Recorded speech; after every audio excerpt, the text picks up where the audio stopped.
You're watching Thanks for Watching. I'm Lauren Zima. And I'm Zach Toombs. And today we will be talking about Homeland, and I will be talking about how I almost got sick watching Homeland. And I'll be talking about the affair and the illicit tuna trade.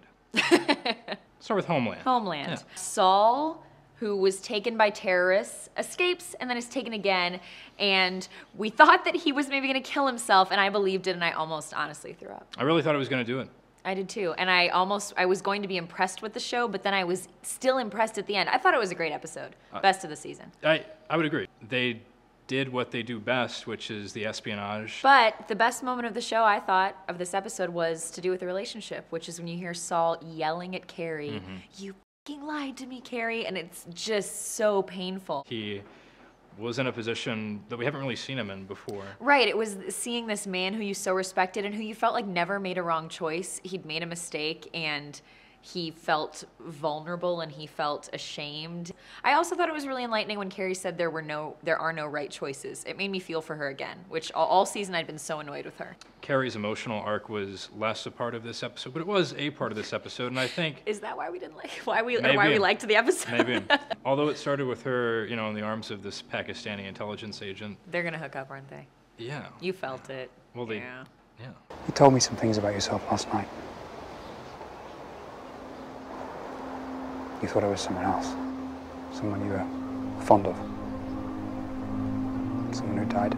You know, I think what Saul saw as a betrayal, as Carrie's betrayal of him in this episode, sort of mirrored the betrayal that began last season, which was when he came in front of Congress and, you know, outed her relationship with Brody. But, you know, she cried and she felt very betrayed. In this episode, you saw how they reacted to being the opposite end of that. I disagree. I don't think it's about a parallel. Oh, no. Oh. But you find those or create those connections for Thanks. you. I create them. I make them up sometimes. One thing that this episode in particular made me realize about this entire season of Homeland, Lockhart is the most likable character on the show. Lockhart is the embodiment of the audience because he comes into a room and he says, "What the hell is wrong with you guys? Why? You're so right. You're so terrible at your jobs. Why do you have this job? What are you doing?" He actually is the And- voice of reason. Shall we transition? Let's transition. Okay. That was really smooth. I think I just got like a sense of what it's like to be on a first date with you. Shall we transition to a new talking point? Do you play any musical instruments? Well, sometimes I worry you're just a really great dream. Well, don't wake up now. So we learned a lot in this episode of The Affair. They revealed what we suspected to be the illicit tuna trade, which is actually an illicit drug trade. It's cocaine.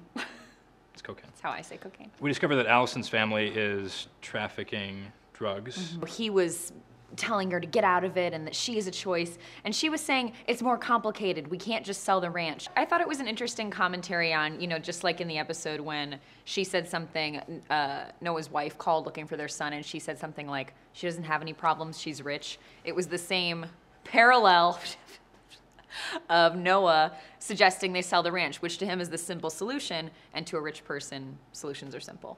Right. And to her, it wasn't that simple. And to the Lockhart family on The Affair, it's not simple because it's part of that's part of what defines their family, is their ranch. And they've had it for 7 generations, they said. We're back to these American themes that will be in Noah's book. Are we in Noah's book? Oh, that's... I don't know. Why would he be telling people to read his book in his book? I don't know. I'm hoping for more. Super meta. There's some shady characters heading over there from the fishing docks at some strange hours.